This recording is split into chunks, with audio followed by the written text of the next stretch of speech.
Drop it. Assalamualaikum warahmatullahi wabarakatuh. Waalaikumsalam. Sahabat Philip Online, kembali lagi nih program podcast pada kali ini. Ini babak kedua. Setelah tadi sudah ada babak pertama, kita ngebahas infrastruktur ya, dan mungkin bagaimana cara pemerintah untuk menangani persoalan banjir dan masalah lingkungan lainnya. Nah, sekarang masih tetap sama Bung Yadi sama Bung Chandra. Kita akan bicara, ngobrol lah tentang dampak. Kabarnya ada anggota dewan yang rumahnya kebanjiran juga. Oh iya, saya turut prihatin ya. Maaf Ya, saya turut prihatin terkait dengan dampak yang terjadi kepada sahabat saya. Kebetulan beliau ini adalah Ketua Komisi 2, Bapak Fatur Rohmi. Ya, kebetulan juga itu kawan ya. Dan terdampak juga ternyata. Jadi sebenarnya banjir ini adalah fenomena alam yang tidak melihat jabatan gitu loh. Mau presiden, dulu kan pernah ya kejadian air dampak banjir di Jakarta sampai masuk ke istana. Nah ini masuk ke rumah dewan. Nah, itu kan jadi sekarang udah nggak mesti harus lihat bahwa ternyata dampak banjir ini tidak melihat status ya kan, agama maupun misalkan umurnya berapa ya kan, semua itu kena. Ya ini yang paling penting adalah kaitan dengan bagaimana solusi dan kemudian bagaimana dampak banjir itu menjadi hal yang sangat penting sekarang. Jadi Badan Perencanaan Daerah itu jangan sampai menjadi badan yang hanya rencana saja, tetapi buktikan implementasinya itu loh. Jadi actionnya itu apa? Jadi kawan-kawan itu kalau bicara masalah Bapeda, jangan bicara masalah angka PAD kita harus meningkat, ya. Terus kemudian infrastruktur harus dibenahi untuk adanya investasi masuk ke Indonesia, bahkan ke kota Cilegon. Nah, inilah potensi yang harus dilihat bahwa dampak lingkungan menjadi hal yang paling penting. Terutama ini tidak cuma hanya di Cilegon terdampak banjir. Ingat, bencana industri, ya, banjir dan juga tsunami itu penting karena Cilegon ini berada dalam posisi yang sangat strategis. Oleh karena itu, ya pikirkan. Terutama kalau sudah kebanjiran, pasti saya rasa empatinya akan lebih tinggi ketimbang yang nggak kebanjiran. Waduh. Kalau saya sih setiap kali musim banjir, alhamdulillah ngerasain. Oh gitu. Pada ketawa. Ya. Rumah dekat Bung Chandra pernah kebanjiran ya? Oh pernah. Atau ya minimal jalan kerendam kayak semalam, jalanan di Jalan Kaligandu Purwakarta udah kerendam, akhirnya saya milih tidur di sekretariat, nggak balik ke rumah. Itu aja. Kalau Bung Chandra gimana nih dampak banjir, kerasa banget nggak sih? Atau ya kerasa lah tentunya kan, jadi pekerjaan terhambat gitu kan, aksesibilitas dan mobilitas orang mau kerja mau punya kepentingan yang lain kan terhambat gitu. Artinya begini, agak menggelitik nih kayaknya nih. Kenapa? Banjir tidak melihat status sosial gitu. Dan yang lebih lucunya lagi adalah pejabat legislatif kebanjiran gitu kan, tetapi mudah-mudahan kepekaannya ini dituangkan dalam kinerjanya gitu kan, ya kan apa? Nah ya dia bisa menyentil eksekutif gitu tuh terkait tadi badan perencanaan, bukan hanya badan perencanaan sebenarnya kan, bagaimana instansi yang terkait dalam penanganan lingkungan dan infrastruktur ini harus dipanggil gitu kan, karena dewannya ngelihat sendiri masalahnya gitu kan, ngerasain dan tengah malam didatangin air, dan ini bukan aspirasi dari manusia loh, aspirasi dari alam gitu kan. Kalau teguran Tuhan kayak gitu. Teguran Tuhan gitu. Nah jadi kalau misalkan teguran Tuhan ini kan artinya kan ya dia juga ngerasain gitu kan. Nah artinya ya dewan harus peka juga gitu kan melihat persoalan ini, bahwa tidak untuk mencari kesalahan eksekutif, tetapi ditanyain ini gimana nih konsep pembangunannya gitu. Nah saya yakin, saya percaya dengan teori yang namanya teori sistem. Apa tuh? Terkait input, output dan input, proses dan output. Yeah. Kalau inputnya baik, prosesnya baik, pasti outputnya baik, ya kan? Tetapi kalau outputnya udah kelihatan nggak enak nih, ya saya lari ke hasilnya, pasti ada proses yang bermasalah dan inputnya ada yang bermasalah. Artinya apa? Kajian dalam membangun lingkungan, ya, bagaimana mengelola lingkungan, tata kelola lingkungan itu dengan baik, ini inputnya ini yang harus diperhatikan. mungkin SDM-nya kah, apakah anggarannya hanya untuk kepentingan sesaat gitu kan, ya kan, atau dan lain-lainnya gitu kan. Nah ini yang harus dipikirkan.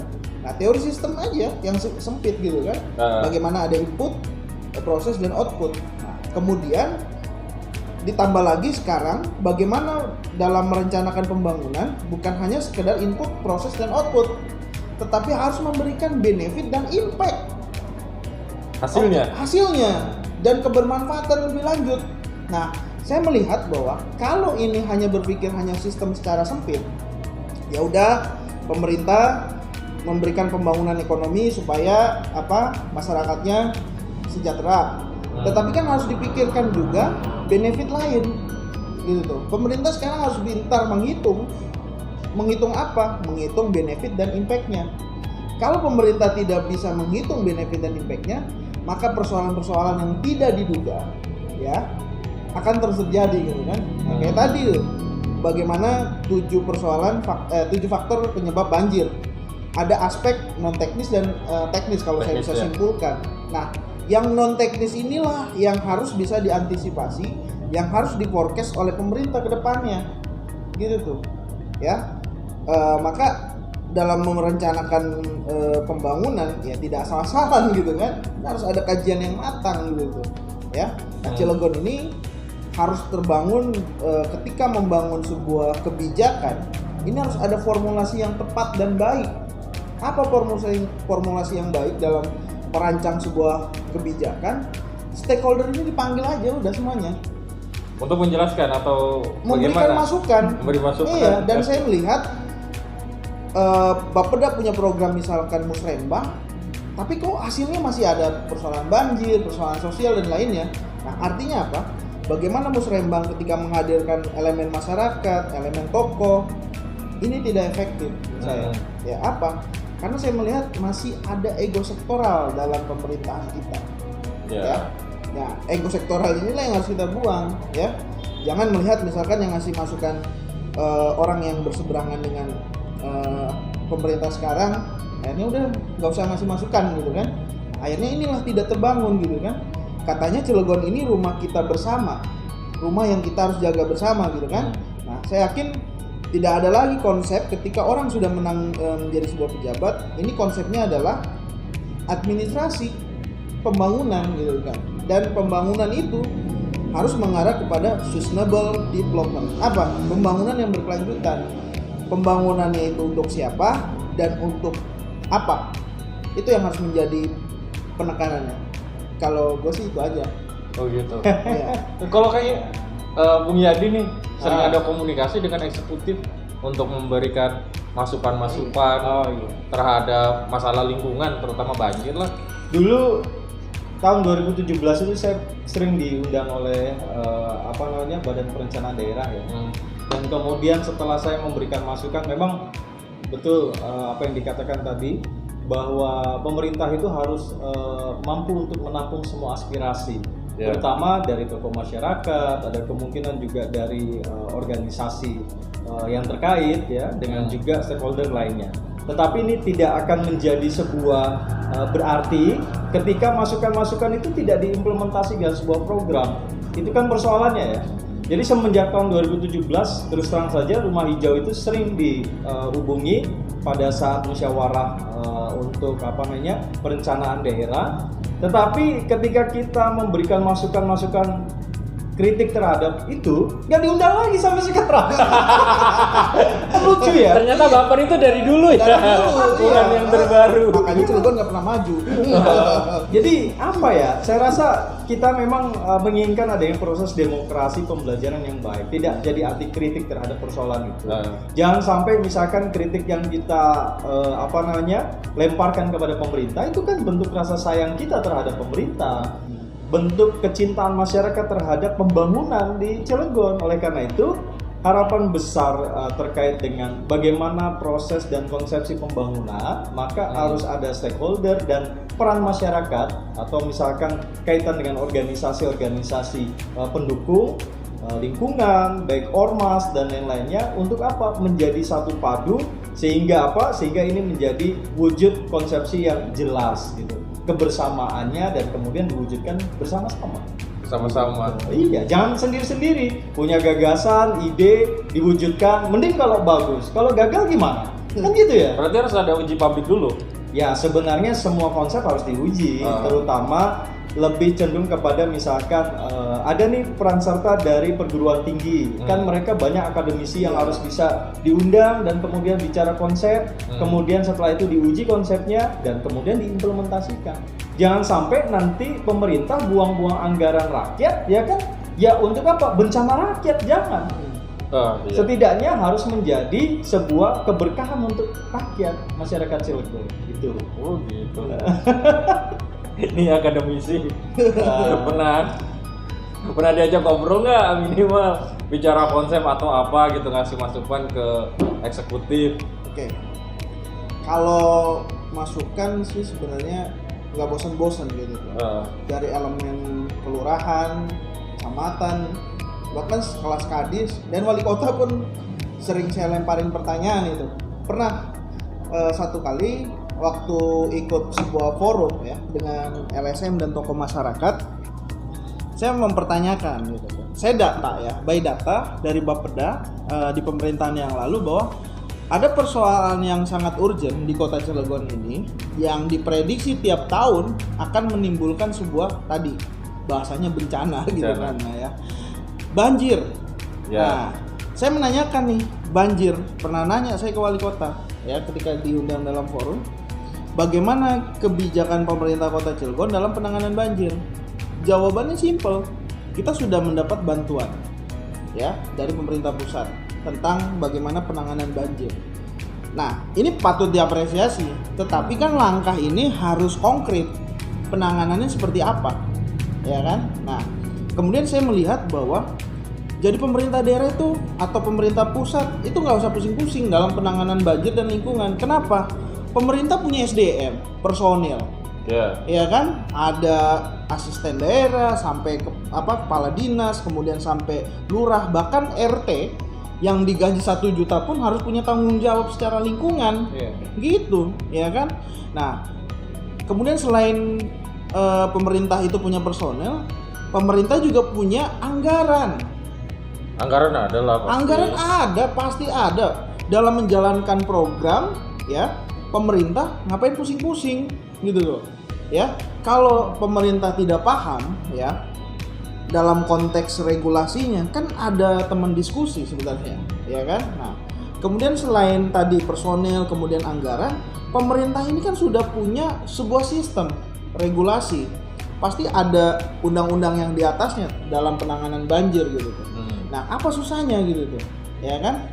Untuk bagaimana penanganan lingkungan dan persoalan banjir yang setiap tahun mudah-mudahan tidak menjadi budaya gitu tuh.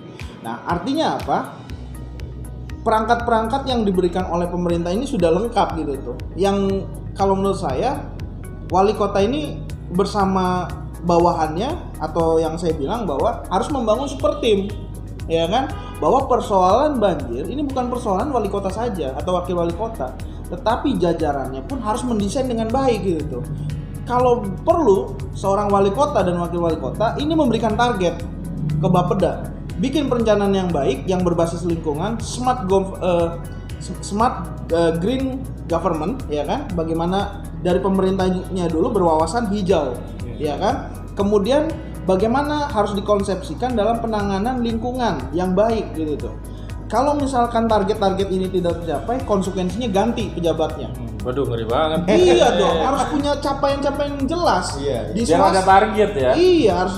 Sekarang kan konsepnya adalah pemerintah sudah meniru konsep manajemen, ya kan? New public management gitu tuh. Artinya apa? Tidak ada lagi tata kelola pemerintah itu berbasis birokrasi gaya lama. Karena apa? Tuntutannya sudah besar. Persoalannya setiap tahun itu sudah semakin besar. Nah, maka kalau diselesaikan dengan cara yang lama, ini akan nggak selesai. Nah, maka artinya apa? Pemerintah harus bisa menempatkan SDM terbaik, orang terbaik di tempat yang terbaik. Karena apa? Supaya tidak sia-sia. Perencanaan yang matang dan baik kalau nggak dijalankan oleh orang-orang yang baik, ya, maka akan gagal semuanya. Nah, kemudian pemerintah juga harus cerdas dalam bagaimana menghitung, gitu loh, menghitung anggaran untuk penanganan persoalan banjir ini. Kalau dia sudah mendapat bantuan, ya bagaimana? Secara teknisnya bagaimana? Ini kan harus dijabarkan. Masyarakat harus tahu. Katanya kita ingin menuju kota yang smart city. Salah satu indikator smart city adalah keterbukaan publik. Ini pemerintah daerah dapat penanganan banjir nih 24M misalkan. Nah, masyarakatnya harus tahu penanganannya apa. Supaya apa? Program pemerintah didukung oleh rakyatnya. Jangan sampai bertanya-tanya bagaimana penanganan banjir gitu. Kalau rakyatnya nggak tahu, berarti ini menunjukkan bahwa pemerintah daerah kurang menjalin komunikasi dengan rakyatnya. Itu saja sih. Atau belum tersampaikan. Belum tercapai gitu. Atau belum tersampaikan dengan baik gitu. Gitu. Nah, kalau Bung Yadi kan kayaknya untuk urusan masalah lingkungan dari banjir, terus limbah industri dan segala macam udah hatam banget kan. Waduh. Kira-kira apa sih dari hasil temuan Bung Yadi ini di lapangan yang bisa menjadi solusi pemerintah untuk menyelesaikan banjir ini gitu? Kalau bicara terkait dengan persoalan masalah bagaimana pemerintah harus menyikapi persoalan banjir, saya rasa satu, pemerintah harus punya support system yang baik, terutama juga kalau kita bicara masalah bagaimana Kota Cilegon ini menjadi barometer industri yang kaitannya di sini banyak industri yang mempunyai potensial sekali untuk memperbaiki lingkungan. Salah satu misalkan contoh kita kan tahu ada industri hulu di sini. Ada contoh misalnya Krakatau Steel dengan Chandra Asri. Nah, potensi CSR mereka itu bisa untuk menanggulangi persoalan masalah banjir dengan cara misalkan coba pemerintah daerah dengan perusahaan-perusahaan besar tersebut melakukan program melalui CSR dengan membuat sebuah misalkan green belt industri, ya kan, sabuk hijau industri. Itu udah masuk dalam kategori bagaimana ruang terbuka hijau itu terciptakan. Dan kemudian jangan lupa di industri itu ada undang-undang perindustrian, undang-undang lingkungan hidup nomor 32 tahun 2009 terkait dengan pengelolaan lingkungan hidup. Kewajiban industri dalam hal ini merupakan sebuah kewajiban yang harus ditaati, baik itu misalkan dengan kesejahteraan masyarakatnya, ya, terutama juga persoalan lingkungan. Kan lucu ya kalau misalkan gini, izin lingkungan itu ya direkomendasikan oleh wali kota, ya, ditandatangani dan disetujui, kemudian berdiri perusahaannya, tapi tiba-tiba besoknya banjir. Loh, komitmennya kan gimana, kan gitu ya. Jadi jangan sampai ya pemerintah itu salah langkah ketika dia ya tidak juga melihat dampak negatifnya. Jangan bicara positifnya semua. Kita bicara dampak itu ada positif dan negatif.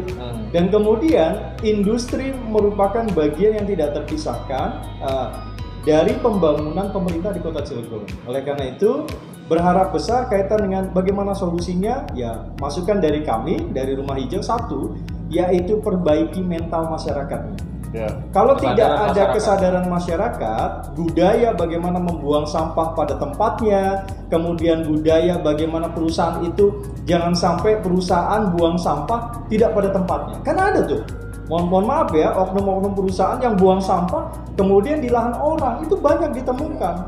Salah satu contohnya adalah pernah ada limbah B3 yang dibuang di samping jalan tol. Sehingga itu ada sekolah, kalau tidak salah itu sekolah Al-Azhar ya. Itu terdampak terkait dengan gas amoniak atau apa gitu ya. Ya itu masalah kan. Dan kemudian dampak-dampak lingkungan harus diperhatikan lagi. Terus yang kedua adalah bagaimana normalisasi terkait dengan sungai-sungai. Jadi kalau kita bicara masalah lingkungan, tentu dampak persoalan masalah sungai ini menjadi hal yang tidak terpisahkan dari persoalan banjir. Karena itu tempatnya, air itu bukan tempatnya di darat tetapi di sungai. Dan kemudian kalau akumulasi akibat dari misalkan sampah, terus kemudian ada lumpur yang mengendap dan kemudian bertahun-tahun tidak dinormalisasi, akhirnya sungai itu akan meluap.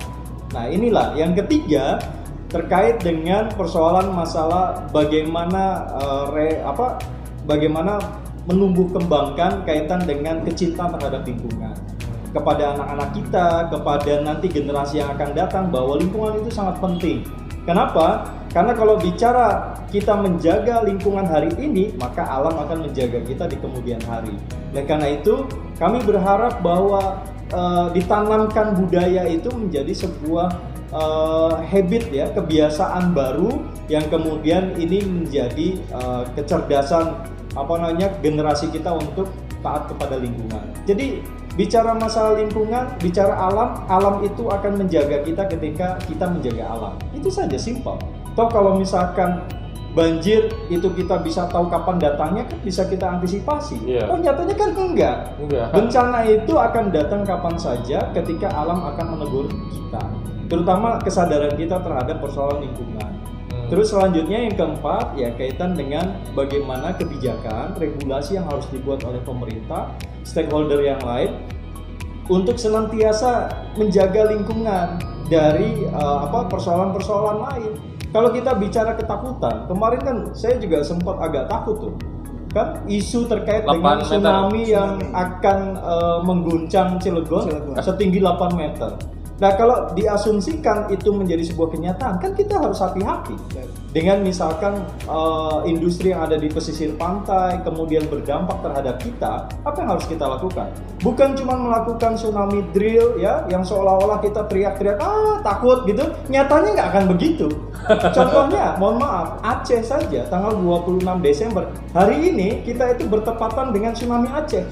Dan kemarin Selat Sunda itu menjadi contoh yang harus kita coba perbaiki. Kemudian apa yang harus menjadi solusi yang terbaik untuk kita. Kalau kita bicara masalah Cilegon adalah kota yang smart city. Oke, smart city-nya itu harus dipertanyakan kaitan dengan misalkan apakah ketika banjir kita mau laporan kemana? Apa kita harus update lewat IG, ya kan, Facebook dan lain-lain? Itu bukan solusi. Tapi bagaimana warning sistem alarm itu harus dibuat oleh Pemkot. Jadi sehingga ketika kalau di luar negeri itu kan laporan 911 ya kan, telepon saya sedang ada misalkan ada dirampok lah segala macam, langsung datang. Nah ini gimana kalau laporan banjir? Kan kita cuma bisa update status lewat Facebook kita atau IG kita dan kemudian ya cuman seperti itu, tidak. Yang harus dilakukan adalah membangun sebuah jejaring sistem yang bagus dalam penanganan. Minimal gini loh, kalau ada kejadian banjir itu ada sistem warning alarm yang masuk ke kita, terus bagaimana kita menyikapinya. Kan orang nggak tahu, mohon maaf, banyak loh orang yang kesetrum gara-gara kebanjiran karena dia nggak tahu harus ngapain, dia harus kemana dan kemudian apa yang harus dilakukan. Oleh karena itu ini saya meyakini bahwa kepemimpinan wali kota hari ini kurang cerdas apalah. Slogannya kan Cilegon cerdas ya kan. Maka saya yakin banyak orang pintar di dalamnya yang coba mampu harus membuat konsep yang menarik gitu loh. Jangan bicara konsep itu bagus ya kan, terus kemudian support system harus didukung dan kemudian implementasi kepada masyarakatnya. Saya menginginkan bahwa masyarakat Cilegon itu menjadi masyarakat yang cerdas, tapi kecerdasannya pun harus diimbangi dengan kecintaan terhadap lingkungan. Oleh karena itu ya berharap besar bahwa kalau setiap hari lingkungan hidup itu ya di Cilegon diperingati gitu. Kan ini sepi-sepi aja. Hari lingkungan hidup kayak misalkan apa? Industri itu banyak loh, Mas Pram, di Cilegon. Kurang apa coba? Ada sekitar 600 industri yang kelihatan. Ya kan? Kalau potensi CSR-nya itu dimanfaatkan untuk lingkungan, saya rasa selesai lah. Salah satu contohnya misalkan dia bangun penanaman reboisasi di sekitar lingkungan, di masyarakat, dan kemudian dia bikin sumber-sumber resapan. Apa sih sumber resapan? Contoh, satu, sumur resapan. Yang kedua, lubang biopori. Ya. Coba itu ditanamkan. Karena apa? Air itu kalau di beton ya kayak jalan tol saja ngalirnya. Maka kalau dilihat ada paving block segala macam, itu kan proses infrastruktur pembangunan yang harus berimbang dengan keselarasan lingkungannya. Jadi kalau misalnya mau bikin betonisasi, jadi ingat tuh drenasenya juga harus ada. Jangan udah di beton nggak ada drenasenya, akhirnya airnya masuk kemana-mana. Tanpa salam kan masuk aja kan gitu. Nah ini jadi persoalan. Saya rasa mungkin itu solusi terkait dengan persoalan masa banjir. Yang penting terutama adalah komitmen pemimpin Kota Cilegon yang harus dipertanyakan. Jangan sampai banjir jadi budaya, jadi habit atau kebiasaan tiap tahunnya, anggarannya ada tapi nggak jelas buat apa. Itulah buat PR. Bener nggak jelas ini? Oke. Bung Chandra. Ya menurut saya begini ya. Kalau dari sudut pandang pemerintah itu kan ada namanya manajemen ya. Ada tata kelola manajemen manajemen pemerintahan yang baik gitu. Betul, kalau menurut saya adalah pemerintah yang cerdas hari ini adalah bagaimana mengupayakan sumber daya alam, sumber daya manusia ini berkolaborasi gitu tuh, ya kan? Berkolaborasi apa? Karena kaitannya adalah kita hidup di ini filosofis ya, ini filosofis. Nah, filosofis yang saya dapatkan adalah bagaimana kita hanya mengandalkan konteks interaksi manusia dengan manusia. Artinya apa? Kepentingannya menguntungkan gitu tuh. Ada yang kita lupakan, apa hubungan kita dengan alam gitu tuh. Padahal alam menyediakan semuanya gitu kan, ya kan? Ekonomi hadir di sana gitu kan, sosial hidup di sana gitu. Nah, saya mengambil filosofis dalam konteks masyarakat adat ya kan, kearifan lokal bahwa Cilegon ini tidak lepas dari yang namanya kota yang penuh budaya juga gitu. Maka nilai-nilai lokal inilah yang harus menjadi sebuah penanaman nilai baik pemerintah, masyarakat dan stakeholder lainnya, terutama juga industri, ya kan? Artinya apa? Ketika kita punya konsepsi menjaga alam, maka kebijakan pemerintah itu turunannya tidak lepas dari yang namanya menjaga tadi lingkungan, ya kan? Orientasinya akan ke lingkungan, anggarannya pun akan ke lingkungan. Contoh hal yang kecil aja adalah bagaimana sekarang kita harus dituntut nih dari konsep pendidikan. Bagaimana sekolah sampai perguruan tinggi itu harus berwawasan go green, lingkungan, ya kan? Bahkan sudah ada penghargaannya gitu loh. Nah, apakah pemerintah daerah ini responsif atau tidak? Ya harusnya responsif dengan persoalan ini. Karena apa? Karena ini nggak main-main persoalan alam dan lingkungan ini. Ini menjadi common issue selain COVID-19 di G20 gitu.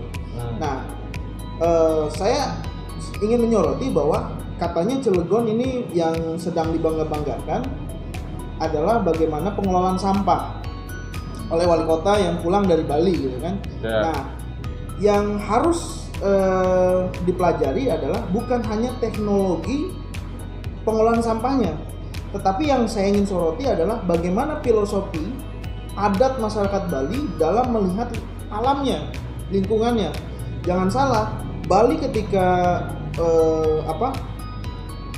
10 tahun ke sini sebagai pusat wisatawan dunia, itu persoalan sampah tidak terelakkan juga gitu. Iya, di pantai juga masih banyak sampah-sampah. Iya, artinya ini mengganggu secara efek domino sosial dan budaya. Nama Bali tercoreng kan. Nah, tetapi dari situ adalah pemerintah, masyarakat dan tokoh agama introspeksi. Nah, inilah menjadi karma gitu kan. Nah, karena Hindu itu percaya dengan budaya karma tadi. Akhirnya ditemukanlah sebuah solusi antara nilai-nilai kearifan lokal dengan teknologi tadi. Nah, artinya apa? Kesinambungan tuh antara kearifan lokal dan teknologi. Harapan saya adalah ketika nanti Cilegon itu yang wali kota dan timnya pernah ke Bali dalam bagaimana mencari transfer ke knowledge terkait pengelolaan lingkungan dan sampah untuk menekan angka banjir tadi. Harapan saya adalah jangan pernah lupakan nilai-nilai kearifan lokal tadi yang menjaga nilai alam tadi dan lingkungan. Nah, kemudian didukung oleh transfer ke knowledge teknologi yang dari industri. Nah, artinya apa? Kalau pemerintah itu bisa menggabungkan dan mengkawinkan ini, mudah-mudahan ini tidak menjadi konsep wacana gitu tuh. Tapi saya agak pesimis juga nanti kalau mega proyek ini terjadi, persinggungan antara kelompok-kelompok masyarakat orientasinya uang ini akan berpotensi konflik nih kan, ya kan? Nah, saran saya adalah orientasikan adalah ekologi dan ekosistem, kemudian ekonomi yang belakangan dulu. Karena apa? Ini persoalan banjir tidak terelakkan lagi. 8 kecamatan Kota Cilegon hari ini banjir, ya kan? Ini by data ini kan, sudah ada yang disuarakan di YouTube ini kan, nah, ya kan? Bagaimana secara fakta saya sudah melihat gitu kan, ya kan? Nah, ini yang harus menjadi pelajaran juga gitu kan. Artinya apa? Pemerintah daerah harus bisa menggabungkan dan mengawinkan nilai kearifan lokal, bagaimana alam itu harus dirawat dan dipelihara, kemudian ada dukungan industri terkait teknologi tadi. Ya kan? Ini menjadi sebuah solusi, daya tawar lah oleh pemerintah. Ya, selain pendekatan sistem dan kelembagaan tadi. Mungkin itu saja sih masukan dari saya. Siap. Baik, ini Bung Yadi, Bung Chandra, sekali lagi deh statement closing, kira-kira apa nih yang harus kita lakukan untuk sama-sama mengatasi banjir sebelum program ini selesai nih? Oke. Sebenarnya begini, alam itu kan anugerah yang Tuhan ciptakan yang harus kita jaga. Artinya kita sebagai manusia, sebagai khalifah, pemimpin yang harus punya hati kaitan bagaimana memanfaatkan alam dengan baik. Maka dengan kebijakan kita sebagai manusia harus terus menjaga dan merawat. Terutama pemimpin loh. Jangan salah, pemimpin itu harus bertanggung jawab terhadap manusia, terhadap Tuhan dan juga terhadap alam. Oleh karena itu, kalau pemimpin yang katanya kategorinya zolim, berarti dia hanya cuek terhadap persoalan lingkungan. Jadi jangan sampai pemimpin kita zolim. Tapi saya percaya kok pemimpin di Kota Cilegon ini upayanya harus bisa menjaga dan merawat lingkungan, manusia, dan terhadap juga penciptaan Tuhan Yang Maha Esa. Mantap. Gimana Bung Chandra? Kalau saya sih ya itu tadi ya, menyambung tadi adalah konsep lingkungan, merawat lingkungan ini adalah tanggung jawab kita bersama. Pemerintah sebagai regulator, industri sebagai konseptor, dan kemudian masyarakat dan dunia pendidikan ini sebagai pengawal dari konseptor dan regulator tadi. Artinya apa? Ini rumah kita bersama, ini tempat kita bersama, baik secara ekonomi, sosial, politik, ini kita harus jaga bersama-sama. Karena hakikatnya adalah manusia itu berhubungan dengan tiga, dengan Tuhannya, itu tadi yang disampaikan, kemudian dengan sesama makhluk hidup, ya kan? Dan kemudian dengan alamnya. Kalau tiga keseimbangan ini dijaga oleh manusia, maka akan terjadi sebuah keserasian, ya. Mungkin itu saja. Wah, terima kasih nih Bung Chandra. Menarik sih sebenarnya obrolan banjir kali ini gitu. Nah, ada poin yang bisa saya simpulkan bahwa kita ini hidup bersama alam, maka cintai alam, dan untuk mencintainya ini kita rawat sama-sama alam ini sehingga terhindar dari bencana, salah satunya adalah banjir. Terima kasih nih Bung Yadi, terima kasih ya Bung Chandra. Sahabat Wilip Online, terima kasih sudah menyimak obrolan kita dalam podcast kali ini. Saya Mang Pram. Saya akhiri program ini. Assalamualaikum warahmatullahi wabarakatuh. Waalaikumsalam warahmatullahi wabarakatuh.